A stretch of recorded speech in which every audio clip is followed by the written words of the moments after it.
అమరావతి పునఃప్రారంభం సందర్భంగా 34,000 ఎకరాలు ఇచ్చి 29,000 పైచిలకు రైతులు గత 5 సంవత్సరాలుగా నలిగిపోయి ఇక్కడికి వచ్చి రోడ్ల మీదకి వచ్చి ముళ్ళ కంచెల మధ్యలో కూర్చొని పోలీసు లాఠీ దెబ్బలు తిని కేసులు పెట్టించుకొని ఇంట్లో పెద్దవాళ్ళని కానీ చాలామందిని 2,000 పైచులకు రైతులు ప్రాణాలు కోల్పోయి మీరు నలిగి బాధపడి మీ కన్నీళ్ళు తుడిచే వాళ్ళు ఉన్నారా ఆ రోజునని చాలాసార్లు మహిళా రైతులు నన్ను అడిగారు. ఇది గౌరవ ప్రధానమంత్రి శ్రీ నరేంద్ర మోదీ గారికి తెలుస్తుందా అని ఒకసారికి 5 సంవత్సరాల క్రితం మీరు అడిగారు. నేను ఆ రోజు ఆయనకి తెలియకుండా ఏది ఉండదు, అమరావతి శాశ్వత రాజధానిగా ఉంటుందని ఆ రోజు మేమందరం కలిపి మాట ఇచ్చాం. ఆ ఇచ్చిన మాట ప్రకారం ఈ రోజున గౌరవ ప్రధానమంత్రి గారి చేతుల మీదుగా మళ్ళీ ఇంకొకసారి పునఃప్రారంభం జరగబోతుంది. ఇది ఆది శంకరాచార్య 1237వ జయంతి సందర్భంగా తిరిగి అమరావతి పునఃప్రారంభం కావటం చాలా ఆనందాన్ని కలగజేస్తుంది. మనందరం 5 కోట్ల మంది ప్రజలకి సంబంధించి ఇది ఒక హబ్, ఇది సెంటర్, నవ్ సెంటర్. ఇది అంటే మనందరికీ సంబంధించిన ఇల్లు. ఇది మనందరం ఎవరిని అడుగుతున్నామంటే, ఒక ప్రధానమంత్రి గారు పూర్వం సన్యాసాశ్రమంలో ఉన్నప్పుడు ఆయనకి అనికేత్ అనే పేరు పెట్టారు. అనికేత్ అంటే అర్థం పరమశివుడు, ఇల్లు లేనివాడని.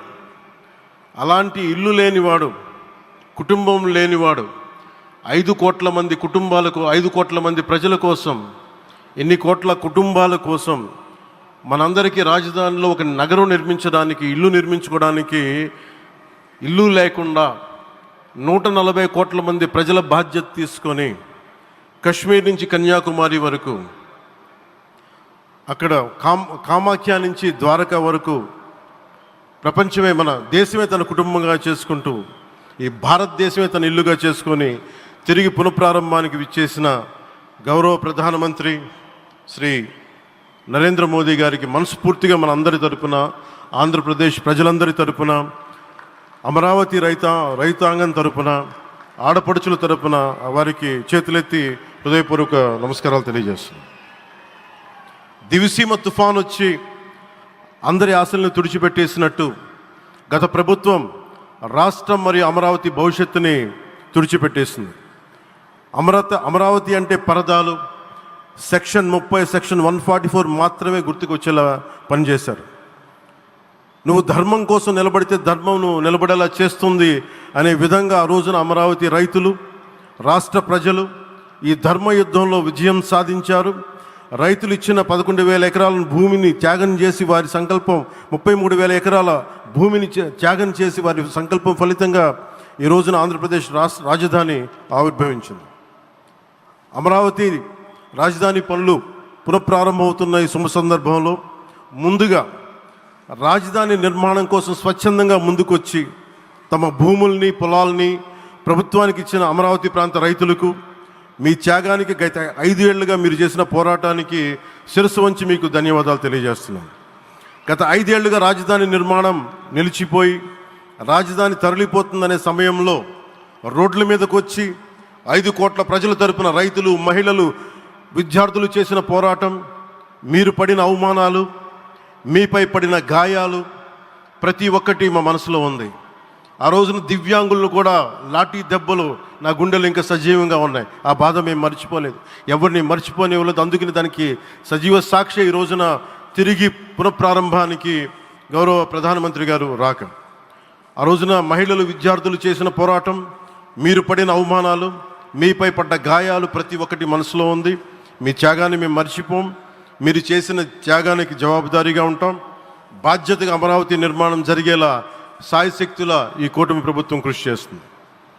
అమరావతి రైతుల త్యాగాలను హృదయపూర్వకంగా స్మరించుకుంటూ వారి ప్రతినిధులుగా ఇక్కడకు విచ్చేసిన రైతులకి నా ప్రత్యేక నమస్కారం. ఈ పోరాటంలో వారికి ప్రతినిధులుగా సన్మానం అందుకుంటున్న మహిళా రైతులు పాత్ర, ప్రత్యేకించి అమరావతి మహిళా రైతుల పాత్ర చాలా అభినందనీయం. మీరు ఎంత నలిగారు, మీరు ఎంత రోడ్ల మీదకి వచ్చారు. మగవాళ్ళు ఆపేస్తే ఆడపడుచులు బయటకు వచ్చి తిరిగి పౌరుషం చూపించారు, ఆంధ్ర పౌరుషాన్ని చూపించారు. మీరికి నా ప్రత్యేక అభినందన. వాళ్ళు చూపిన సాహసం, సహనం అందరికీ ప్రేరణగా నిలుస్తాయి.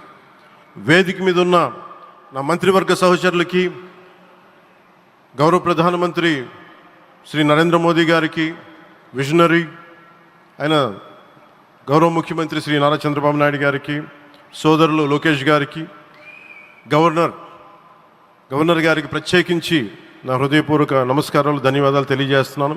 అలాగే ఇతర సహచరులకు, సభకు హాజరైన వారికి, రాష్ట్ర ప్రజలకు కూడా నమస్కారాలు తెలియజేస్తున్నాను. ఇక్కడ రైతులు భూమిని మాత్రమే ఇవ్వలేదు, రాష్ట్ర భవిష్యత్తును నిర్మించే ఆశలను, విశ్వాసాన్ని ఇచ్చారు.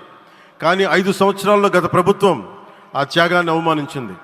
3 రాజధానులు, అస్తవ్యస్త విధానంతో ప్రజల విఘ్నతని, అమరావతిని అగౌరవపరిచింది.